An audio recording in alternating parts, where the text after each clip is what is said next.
Assalamualaikum warahmatullahi wabarakatuh. Perkenalkan, kami dari kelompok 13. Saya Amanda Sita Amalia. Saya Nafi Nadia. Saya Anissa Rajulia. Kami akan menjelaskan mengenai keterkaitan Al-Quran dalam ilmu pengetahuan modern. Selamat menyaksikan.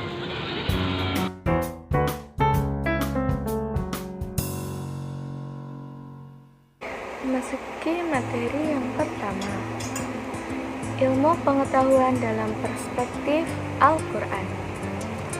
Ilmu pengetahuan dapat dirumuskan sebagai himpunan pengetahuan manusia yang dikumpulkan melalui suatu proses pengajian dan dapat diterima oleh rasio atau dapat dinalar. Prinsip ilmu pengetahuan juga dengan jelas tertera dalam Al-Quran. Adalah wahyu pertama yang turun kepada Rasulullah, yaitu surah Al-Alaq ayat 1-5 yang berbunyi, Bismillahirrahmanirrahim. Iqra bismi rabbikal ladzi khalaq. Artinya, bacalah dengan nama Tuhanmu yang menciptakan. Khalaqal insana min 'alaq. Yang menciptakan manusia dari segumpal darah. Iqra wa rabbukal akram. Yang mengajarkan dengan petunjuk. Alladzi 'allama bil qalam, yang mengajar manusia dengan pena. 'Allamal insana ma lam ya'lam, yang mengajarkan manusia apa-apa yang tidak diketahuinya. Ayat tersebut merupakan dasar ilmu dan teknologi dalam Islam. Dalam ayat tersebut dengan jelas Allah memerintahkan kepada kita untuk membaca, menulis, meneliti, mengkaji, dan membahas dengan kemampuan intelektual. Kewajiban membaca, menulis, dan meneliti menjadi inherent dalam Islam. Dan tentu saja penguasaan dan keberhasilan suatu penelitian atas restu dari Allah. Tentu saja bukan hanya wahyu pertama yang berkaitan erat dengan ilmu pengetahuan. Beberapa ayat Al-Quran juga membuktikan tentang keterkaitan ilmu pengetahuan modern dengan Al-Quran yang turun jauh sebelum ilmu pengetahuan modern ditemukan. Turunnya ayat Al-Quran yang pertama menunjukkan betapa besar perhatian Islam terhadap ilmu pengetahuan sekaligus merupakan perintah untuk menuntut ilmu pengetahuan dan menekankan pentingnya arti proses pengetahuan, penelitian, dan uji laborat dalam kehidupan manusia untuk memohon kepada Allah agar selalu mendapatkan tambahan ilmu dan pengetahuan. Salah satu hal yang menakjubkan dalam Al-Quran adalah isinya yang sesuai dengan ilmu pengetahuan modern saat diturunkan Al-Quran kepada Nabi Muhammad SAW pada abad ke-7. Tidak terbayangkan oleh masyarakat saat itu bahwa Al-Quran mengandung ilmu pengetahuan modern saat ini. Adanya isyarat-isyarat Al-Quran tentang ilmu pengetahuan ini secara tidak langsung menunjukkan bahwa tidak ada kontradiksi antara ilmu pengetahuan dan juga agama. Seperti yang dikatakan seorang ilmuwan yang cukup terkenal, yakni Albert Einstein, bahwa pengetahuan tanpa agama adalah pincang dan agama tanpa pengetahuan adalah buta. Pernyataan tersebut menunjukkan bahwa agama dan ilmu pengetahuan tidak dapat dipertentangkan karena keduanya merupakan kedua hal yang perlu disatukan untuk membuat manusia berada dalam kemajuan namun sekaligus tetap religius. Ilmu pengetahuan merupakan salah satu isi pokok kandungan kitab suci Al-Quran. Dalam ilmu pengetahuan juga merupakan salah satu kebutuhan agama Islam. Hal ini dibuktikan dengan adanya fakta bahwa setiap kali umat melaksanakan ibadah memerlukan ilmu pengetahuan. Salah satu contoh misalnya, dalam puasa, seseorang memerlukan pengetahuan tentang cara menentukan awal bulan Ramadan. Di dalam Al-Quran terdapat banyak ayat yang membicarakan tentang ilmu pengetahuan alam. Maurice Bucaille menyebutkan bahwa ada 40 ayat Al-Quran yang membicarakan secara khusus tentang astronomi. Selain dalam astronomi, di dalam Al-Quran juga banyak menyebutkan berbagai pengetahuan lain secara lengkap. Baik, materi selanjutnya adalah keterkaitan antara ilmu pengetahuan modern dengan Al-Quran. Keterkaitan antara ilmu pengetahuan modern dengan Al-Quran dapat dibagi menjadi 4 persoalan. Yang pertama, yaitu persoalan tentang teori Big Bang.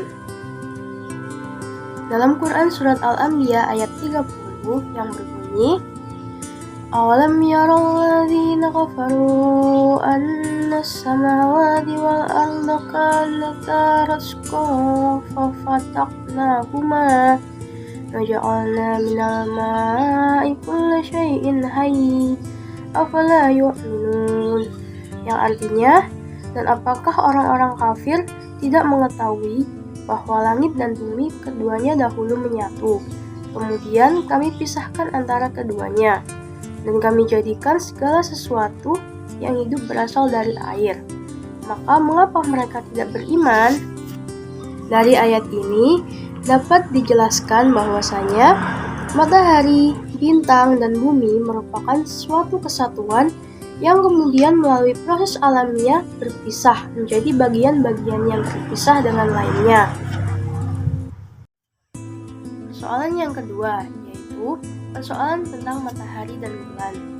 Merujuk pada matahari dan bulan dalam Al-Quran, Surat Al-Anbiya ayat 33 yang berbunyi, وَهُوَ خَلَقَ اللَّيْلَ وَالنَّهَارَ وَالشَّمْسَ وَالْقَمَرَ كُلٌّ فِي فَلَكٍ يَسْبَحُونَ.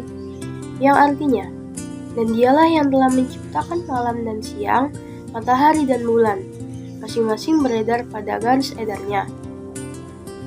Dari ayat ini dapat dijelaskan bahwa matahari dan bulan bergerak dalam orbit atau garis edar tertentu. Disebutkan pula dalam ayat lain yaitu surat Yasin ayat 38 yang berbunyi, wasyamsu tajri limustaqarrin laha dzalika taqdirul azizil alim. Yang artinya, dan matahari berjalan di tempat peredarannya. Demikianlah ketetapan Allah yang Maha Perkasa, Maha Mengetahui. Yang dapat disimpulkan bahwa matahari tidak pernah diam, tetapi bergerak dengan garis edarnya. Persoalan yang ketiga yaitu persoalan tentang langit. Dalam Al-Quran Surat Al-Anbiya ayat 31 yang berbunyi, وَجَعَلْنَا فِي الْأَرْضِ رَوَاسِيَ أَن تَمِيدَ بِهِمْ وَجَعَلْنَا فِيهَا فِجَاجًا سُبُلًا لَعَلَّهُمْ يَهْتَدُونَ. Yang artinya, dan kami telah menjadikan di bumi ini gunung-gunung yang kokoh agar dia tidak goncang bersama mereka, dan kami jadikan pula di sana jalan-jalan yang luas agar mereka mendapat petunjuk. Dari ayat tersebut dapat dikatakan Allah mengarahkan perhatian kepada sifat yang sangat menarik tentang langit. Oke, kita ke materi selanjutnya yaitu kontradiksi ilmu pengetahuan dengan Al-Quran. Terdapat banyak sekali pokok permasalahan, persoalan yang disebutkan dalam Al-Quran yang sering mengundang manusia untuk beriman atau tidak. Mereka juga sering diingatkan bagaimana mereka bisa sampai di bumi ini. Namun, semua kontradiksi yang ada dan membuat sebagian manusia mempertanyakan kebenarannya. Jauh sebelum itu telah dituliskan dalam surat Al-Waqiah ayat 57-59 yang artinya, kami telah menciptakan kamu, maka kenapa kamu tidak membenarkannya? Kamukah yang menciptakannya, ataukah kami yang menciptakannya? Dalam ayat ini dijelaskan dengan lugas bahwa Allah lah yang menciptakan semuanya. Kita sebagai makhluk yang berakal seharusnya bisa memahami semuanya dan bisa membenarkan hal itu. Mengenai banyaknya pertanyaan sebagian manusia, sebenarnya juga telah dijelaskan dalam Al-Quran mengenai penciptaan manusia secara bertahap, secara lengkap dan lugas. Fakta bahwa bayi lahir sesudah jangka waktu 9 bulan tentu saja merupakan peristiwa yang gamblang dan tidak memerlukan penyelidikan lebih lanjut. Akan tetapi, sedikit informasi yang ada itu berada jauh di luar pengertian orang-orang yang hidup pada masa itu. Hal ini baru disahihkan oleh ilmu pengetahuan pada abad ke-20. Setetes mani dalam surat Al-Waqiah ayat 37. Bismillahirrahmanirrahim. Alam yakunu nutfatam min maniyyin yumna, yang artinya, bukankah dia dahulu setetes mani yang ditumpahkan ke dalam rahim? Ayat tersebut menegaskan bahwa nutfah adalah ekstrak dari sperma. Informasi ayat ini sejalan dengan penemuan ilmiah yang menginformasikan bahwa pancaran sperma yang menyembur dari alat kelamin mengandung sekitar 200 benih manusia, sedangkan yang berhasil bertemu dengan ovum hanya satu. Inilah yang dimaksud dengan ayat ini. Segumpal darah. Pada bagian ini, satu keajaiban dari Al-Quran terungkap saat merujuk pada zigot yang tumbuh pada rahim ibu. Bacalah dengan menyebut nama Tuhanmu yang maha menciptakan. Dia telah menciptakan manusia dari alaq, segumpal darah. Bacalah, dan Tuhanmu lah yang maha pemurah. Arti kata alaq dalam bahasa Arab adalah sesuatu yang menempel pada suatu tempat. Kata ini secara harfiah digunakan untuk menggambarkan lintah yang menempel pada tubuh untuk menghisap darah.